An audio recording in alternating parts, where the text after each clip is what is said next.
नमस्कार दोस्तों, अगर आप कंप्यूटर की कोई भी एग्ज़ाम देना चाहते हो तो ये 50 क्वेश्चन ज़रूर देखो। दोस्तों, पहला सवाल है, अंतरिक्ष में खोज करने के लिए कौन से कंप्यूटर का इस्तेमाल किया जाता है। पहला ऑप्शन है मिनी कंप्यूटर, दूसरा ऑप्शन है माइक्रो कंप्यूटर, तीसरा है सुपर कंप्यूटर और चौथा है मेन फ्रेम कंप्यूटर। दोस्तों, यहाँ पे जो सही जवाब होगा इसका वो होगा सुपर कंप्यूटर। सुपर कंप्यूटर के द्वारा अंतरिक्ष में खोज करने के लिए किया जाता है इसका उपयोग। अगला सवाल है दोस्तों, निम्नलिखित में से आउटपुट डिवाइस नहीं है। चार ऑप्शन सामने हैं, प्रोजेक्टर, हेडफोन, मॉनिटर और वेब कैमरा। तो इसका जो राइट आंसर होगा दोस्तों वो होगा वेब कैमरा। बाकी के तीनों यहाँ पे डिवाइस आपको दिखाई दे रहे हैं वो आउटपुट डिवाइस होते हैं, वेब कैमरा आउटपुट डिवाइस नहीं होता। आगे चलते हैं अगले सवाल की ओर। निम्नलिखित में से प्रोसेसिंग डिवाइस नहीं है। दोस्तों, यहाँ पे मदरबोर्ड, मेमोरी और सीपीयू ये तीनों प्रोसेसिंग डिवाइस होते हैं, जबकि टच स्क्रीन यहाँ पे प्रोसेसिंग डिवाइस नहीं होती। तो इसका सही जवाब होगा टच स्क्रीन। अगले सवाल की ओर चलते हैं। अगला सवाल है दोस्तों, सबसे सस्ते कंप्यूटर होते हैं। सबसे सस्ते कंप्यूटर कौन से होते हैं? तो चार ऑप्शन आपको दिखाई दे रहे हैं, super computer, micro computer, mini computer या फिर मेन फ्रेम कंप्यूटर। तो इसका सही जवाब होगा दोस्तों वो होगा माइक्रो कंप्यूटर। टिक कर लीजिए माइक्रो कंप्यूटर पर। आगे चलते हैं अगले सवाल की ओर। निम्नलिखित में से कौन सी मेमोरी प्रति सेकंड कई बार रिफ्रेश होती है? निम्न में से कौन सी मेमोरी प्रति सेकंड कई बार रिफ्रेश होती है? बार बार रिफ्रेश कौन सी मेमोरी होती है? यहाँ पे चार ऑप्शन है, स्टैटिक रैम, डायनामिक रैम, ई प्रोम या फिर रोम, या ई पी रोम या रोम। तो यहाँ पे जो सही जवाब होगा दोस्तों वो होगा डायनामिक रैम, बी ऑप्शन। ठीक कर लीजिए बी ऑप्शन की ओर। आगे चलते हैं अगले सवाल की ओर दोस्तों। अगला सवाल है, पर्सनल कंप्यूटर ऑपरेटिंग सिस्टम का नवीनतम वर्जन है। जो पीसी होता है उसका ऑपरेटिंग सिस्टम का नवीनतम वर्जन कौन सा है दोस्तों? तो इसमें सही जवाब होगा वो होगा विंडोज़ 11। डी ऑप्शन पे टिक कर लीजिए दोस्तों। विंडोज़ 11 यहाँ पे नया वर्जन है पर्सनल कंप्यूटर का। आगे चलते हैं अगले सवाल की ओर। अगला सवाल है दोस्तों, एक छोटी पिक्चर एक छोटी पिक्चर जो कि एक प्रोग्राम, फोल्डर अथवा प्रोग्राम फंक्शन का प्रतिनिधित्व करती है। तो यहाँ पे चार ऑप्शन है आपके सामने, task bar, system tray, desktop या फिर आइकन। तो इसका सही जवाब जो होगा दोस्तों वो होगा आइकन। आइकन पे टिक कर लीजिएगा। अब चलते हैं अगले सवाल की ओर। अगला सवाल है दोस्तों, बैकग्राउंड में रन हो रहे प्रोग्राम को होल्ड करने के लिए जो आइकन होते हैं उन्हें कहा जाता है। वापिस सुनिए सवाल, बैकग्राउंड में रन हो रहे प्रोग्राम को होल्ड करने के लिए आइकन जो आइकन होते हैं उन्हें कहा जाता है। जो होल्ड कर रहे होते हैं बैकग्राउंड में। तो दोस्तों इसमें भी चार ऑप्शन आपके सामने है, टास्क बार, दूसरा है आइकन, सिस्टम ट्रे और डेस्कटॉप। तो दोस्तों इसमें जो सबसे सही आंसर है इसका जो सही आंसर है वो है सी ऑप्शन, सिस्टम ट्रे। तो सिस्टम ट्रे पे यहाँ पे टिक कर लीजिएगा। अब चलते हैं अगले सवाल की ओर। ऐसे फोल्डर जो अन्य किसी फोल्डर में होते हैं उन्हें कहते हैं। ऐसे फोल्डर जो अन्य किसी फोल्डर में होते हैं उन्हें कहते हैं। तो यहाँ पे चार ऑप्शन है सामने। तो इसका जो सही जवाब होगा दोस्तों वो होगा सब फोल्डर। तो टिक कर लीजिए सब फोल्डर पर। अब चलते हैं अगले सवाल की ओर। अगला सवाल है, DFM होमवर्क डॉट GPG में डी क्या है? इसमें इस सवाल में डी का मतलब क्या है? तो दोस्तों यहाँ पे डी का मतलब फोल्डर है, फोल्डर का नाम है, या फाइल का नाम है, या ड्राइव का नाम है, या इनमें से कोई नहीं। तो इसमें दोस्तों डी का जो मतलब होता है वो होता है ड्राइव का नाम। तो टिक कर लीजिए सी ऑप्शन पर, ड्राइव का नाम। दोस्तों कैसी लग रही क्लास? अच्छी लग रही है तो आप लाइक, शेयर और सब्सक्राइब जरूर कीजिएगा, क्योंकि ये बहुत इंपॉर्टेंट सवाल हैं और आपके हर एक एग्जाम में आ सकते हैं। अब चलते हैं अगले सवाल की ओर। अगला सवाल है दोस्तों, एक ऑनलाइन सोशल नेटवर्किंग सर्विस है। एक ऑनलाइन सोशल नेटवर्किंग सर्विस है जो यूजर को 280 कैरेक्टर के छोटे संदेश को भेजने व पढ़ने की सुविधा देता है। तो दोस्तों इसमें चार ऑप्शन है, फेसबुक, ट्विटर, इंस्टाग्राम, यूट्यूब, इन सभी का आपने यूज किया होगा। तो इसमें जो दोस्तों सही जवाब है वो है बी ऑप्शन, ट्विटर। टिक कर लीजिए ट्विटर पर। अब चलते हैं अगले सवाल की ओर। अगला सवाल है दोस्तों, निम्न में से राजस्थान सरकार द्वारा चलित ई कॉमर्स वेबसाइट का उदाहरण है। चार ऑप्शन सामने दोस्तों, RSLDC, RPSC, ई ज्ञान या फिर ई बाजार।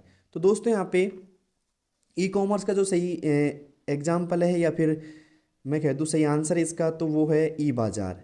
चौथे ऑप्शन पर टिक कर लीजिए, ई बाज़ार पर। अब चलते हैं दोस्तों अगले सवाल की ओर। अगला सवाल है हॉटस्पॉट के लिए किस कनेक्टिविटी की आवश्यकता है। हॉटस्पॉट तो आपने खूब यूज़ किया होगा दोस्तों, तो इसके लिए किस कनेक्टिविटी की आवश्यकता होती है, तो इसमें होती है दोस्तों वाईफाई की।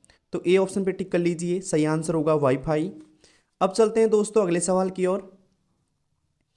अगला सवाल है दोस्तों यहाँ पे डॉक्यूमेंट को ऊपर व नीचे करने का कार्य करता है, जिससे आप डॉक्यूमेंट के पूरे हिस्से को देख व पढ़ सकते हैं।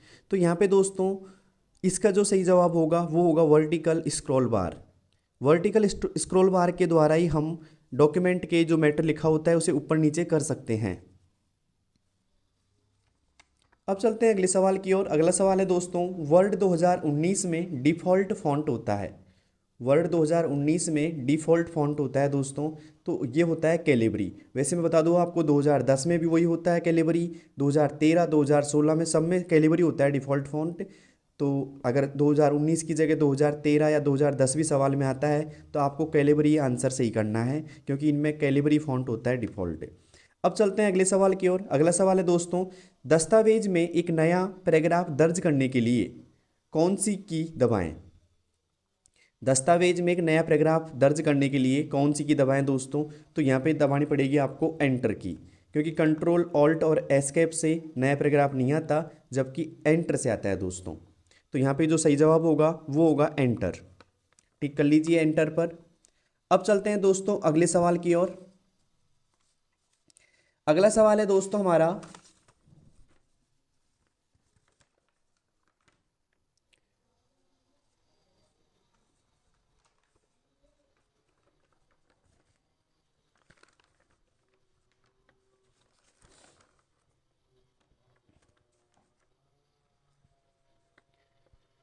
कर्सर को पृष्ठ के शुरुआत में लाने के लिए कौन सी की दबाएं। कर्सर को पृष्ठ के शुरुआत में लाने के लिए कौन सी की दबाएं, तो यहाँ पे चार ऑप्शन आपके सामने, स्पेस, टैब, होम या इंसर्ट।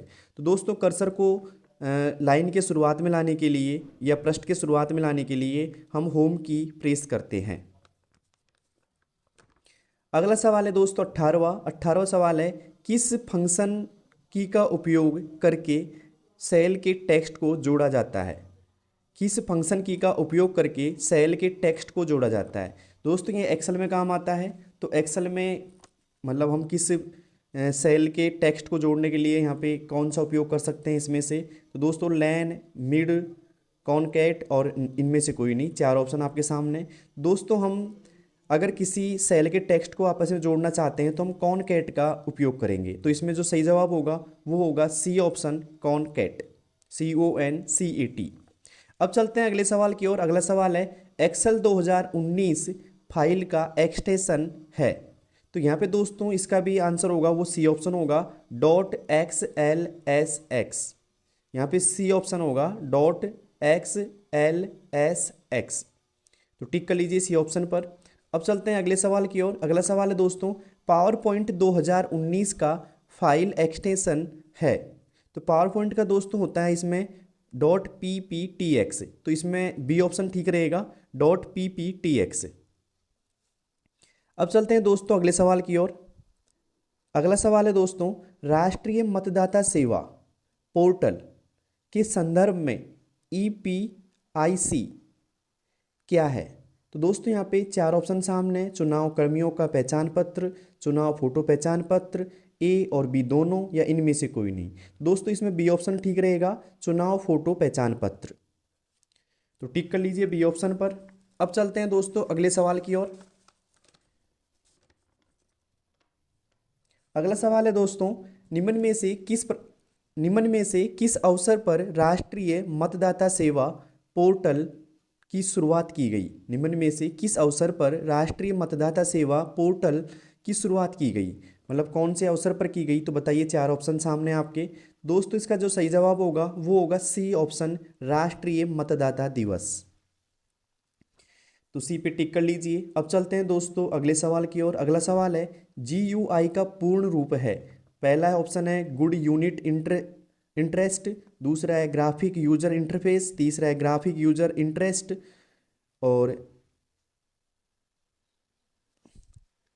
अगला सवाल है दोस्तों, GUI का पूर्ण रूप है। चार ऑप्शन आपके सामने हैं दोस्तों, इसका जो सही जवाब होगा वो होगा B option, graphic user interface. जो GUI का पूर्ण रूप होता है दोस्तों वो होता है graphic user interface. B option पे टिक कर लीजिएगा, बी ऑप्शन सही है इसमें। अब चलते हैं दोस्तों अगले सवाल की ओर। अगला सवाल है, माइक्रो ब्लॉगिंग का निम्न में से कौन सा एक उदाहरण है। तो यहाँ पे दोस्तों जो सही जवाब होगा वो होगा ट्विटर। ए ऑप्शन पे टिक कर लीजिएगा। गूगल, जीमेल, इंस्टाग्राम इसका सही जवाब नहीं है। इसका जो राइट आंसर होगा वो होगा ए ऑप्शन, ट्विटर। अब चलते हैं दोस्तों अगले सवाल की ओर। अगला सवाल है, ऑनलाइन शॉपिंग किस प्रकार के लेन देन का उदाहरण है। B2B, B2C, C2C या फिर इनमें से कोई नहीं। तो इसका जो सही जवाब होगा वो होगा बी ऑप्शन, B2C। तो दोस्तों कैसी लग रही है क्लास, अच्छी लग रही है तो लाइक भी कर दीजिएगा साथ साथ में आप। अब चलते हैं दोस्तों अगले सवाल की ओर।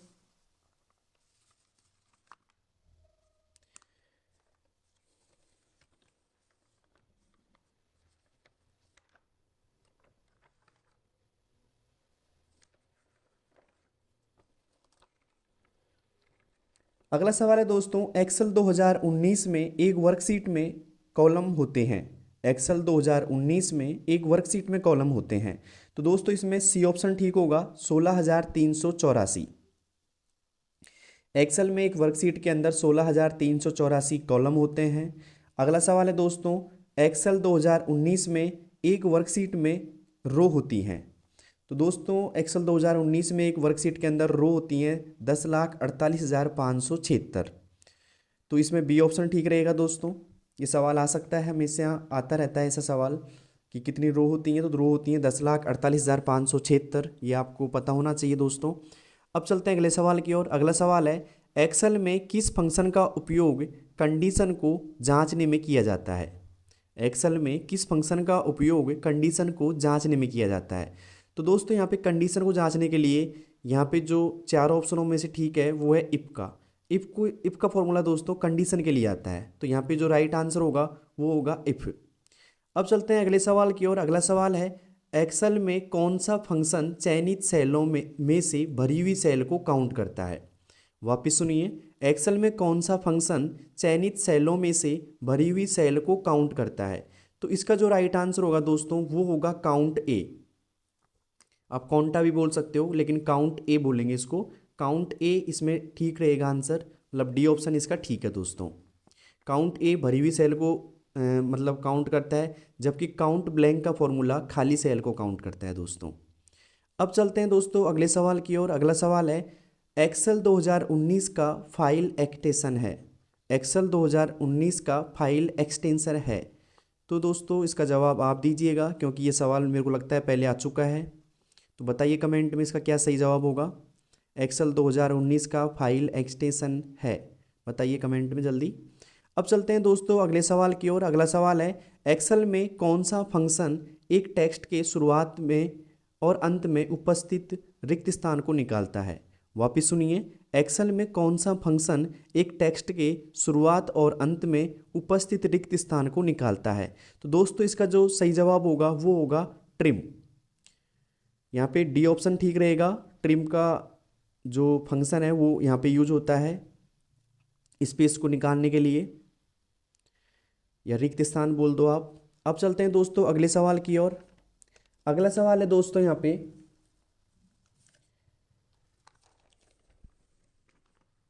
अगला सवाल है, MS एक्सेल 2019 में चयनित सेल में से एक चार्ट बनाने के लिए कीबोर्ड शॉर्टकट बटन को दबाया जा सकता है। वापिस सुनिए सवाल, MS एक्सेल 2019 में चयनित सेल से एक चार्ट बनाने के लिए किस कीबोर्ड शॉर्टकट बटन का प्रयोग किया जाता है या प्रेस किया जाता है।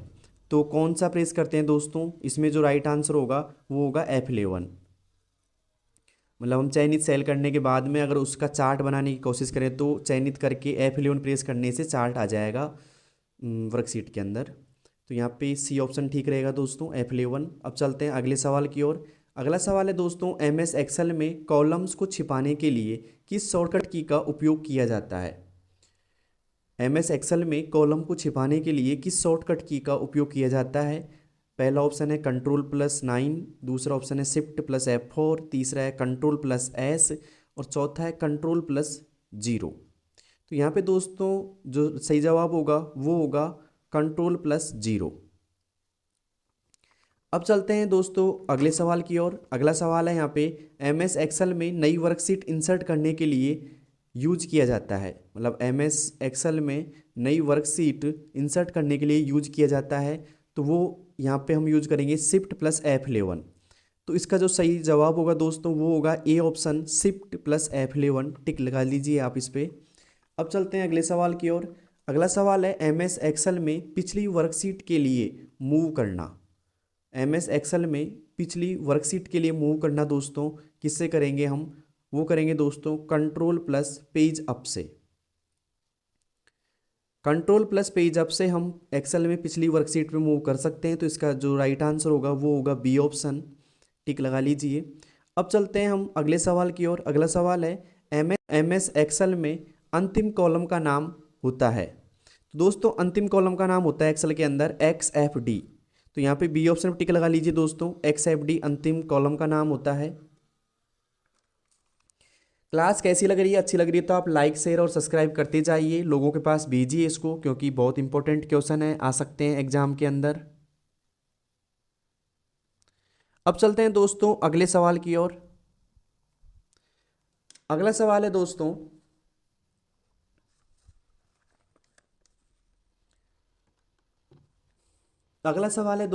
किसी ब्राउज़र में कर्सर को एड्रेस बार में ले जाने के लिए किस फंक्शन कुंजी का उपयोग करते हैं?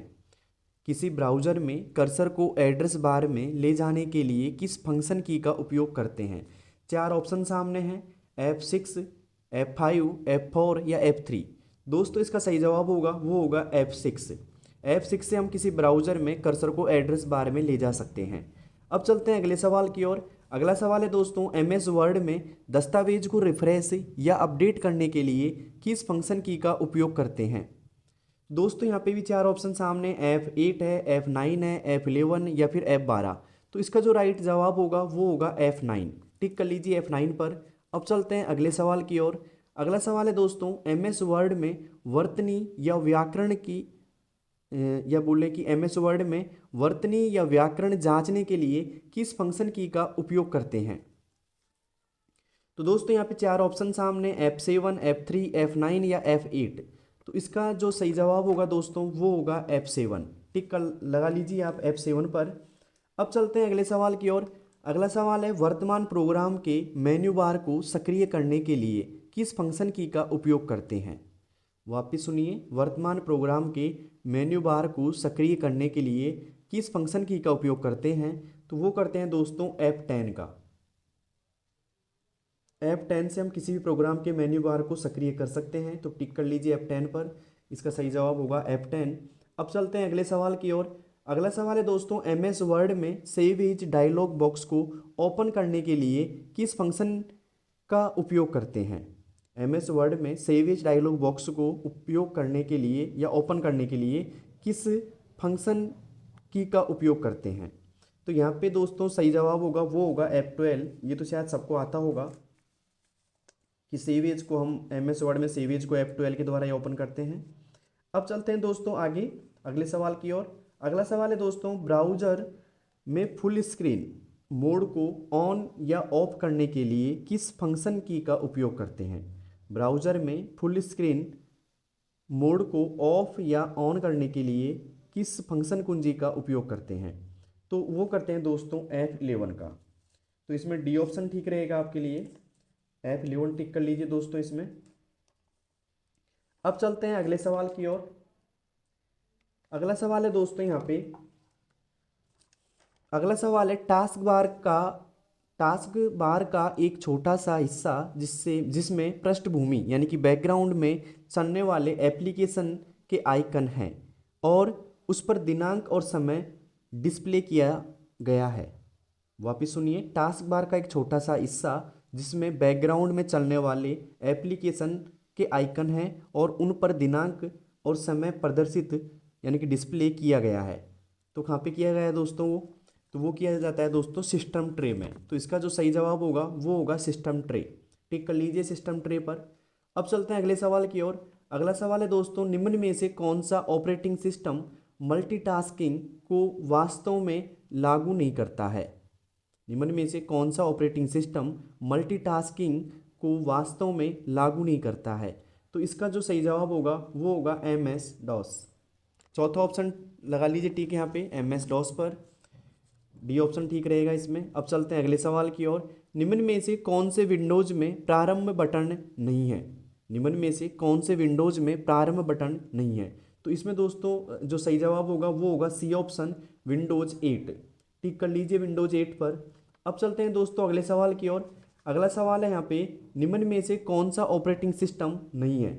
निम्न में से कौन सा ऑपरेटिंग सिस्टम नहीं है? तो यहाँ पे दोस्तों डी ऑप्शन ठीक रहेगा, वो रहेगा ओरेकल। तो टिक कर लीजिए दोस्तों ओरेकल पर। इसका सही जवाब होगा ओरेकल। अब चलते हैं दोस्तों अगले सवाल की ओर। अगला सवाल है दोस्तों, निम्न में से आउटपुट यूनिट का उदाहरण है? निम्न में से आउटपुट यूनिट का उदाहरण है। तो इसमें दोस्तों आउटपुट यहाँ पे स्पीकर भी है, मॉनिटर भी है और प्रिंटर भी है। तो इसका जो सही जवाब होगा वो होगा सभी, उपयुक्त सभी। डी ऑप्शन टिक कर लीजिए क्योंकि तीनों ही यहाँ पे आउटपुट हैं। अब चलते हैं अगले सवाल की ओर। अगला सवाल है दोस्तों, डेस्कटॉप पर सबसे नीचे वाली बार कहलाती है? डेस्कटॉप पर सबसे नीचे वाली बार कहलाती है। तो यहाँ पे वो कहलाती है टास्क बार। सी ऑप्शन ठीक रहेगा, लगभग सभी को आता होगा ये आंसर। तो टास्क बार इसका सही जवाब होगा। अब दोस्तों चलते हैं अगले सवाल की ओर। ये बहुत इंपॉर्टेंट सवाल है। इसमें क्या है कि दोस्तों रैम से अधिकाधिक सवाल है, रैम से अधिकाधिक प्रयोग में ली जाने वाली जानकारी को संग्रहित करने के लिए कौन सी मेमोरी का उपयोग किया जाता है? वापिस सुनिए, रैम से अधिकाधिक प्रयोग में ली जाने वाली जानकारी को संग्रहित करने के लिए कौन सी मेमोरी का उपयोग किया जाता है? तो यहाँ पे 4 ऑप्शन है, cache memory, man memory, register या रोम। तो इसका जो सही जवाब होगा वो होगा कैश मेमोरी, ए ऑप्शन। टिक कर लीजिए दोस्तों ए ऑप्शन पर। अब चलते हैं अगले सवाल की ओर। अगला सवाल है दोस्तों, daisy wheel printer. Daisy wheel printer का एक प्रकार है matrix printer, impact printer, laser printer या मैनुअल। तो इसका जो सही जवाब होगा वो होगा दोस्तों इम्पैक्ट प्रिंटर। तो दोस्तों इसमें बी ऑप्शन ठीक रहेगा। तो बताइए दोस्तों कैसी लगी आज की ये क्लास 50 सवालों वाली। अगर आपने ये सारे सवाल देख लिए तो मुझे उम्मीद है कि अगले आने वाली एग्ज़ाम में इनमें से ज़्यादातर सवाल आपको मिल जाएंगे, क्योंकि बहुत इंपॉर्टेंट सवाल हैं। और आप लोगों के पास शेयर कीजिए जिनकी कंप्यूटर की एग्ज़ाम है या RSCIT की है या CET की है या कंप्यूटर की कोई भी एग्ज़ाम है, तो आप इनको शेयर करो और साथ में आप सब्सक्राइब करो, लाइक करो चैनल को। धन्यवाद दोस्तों।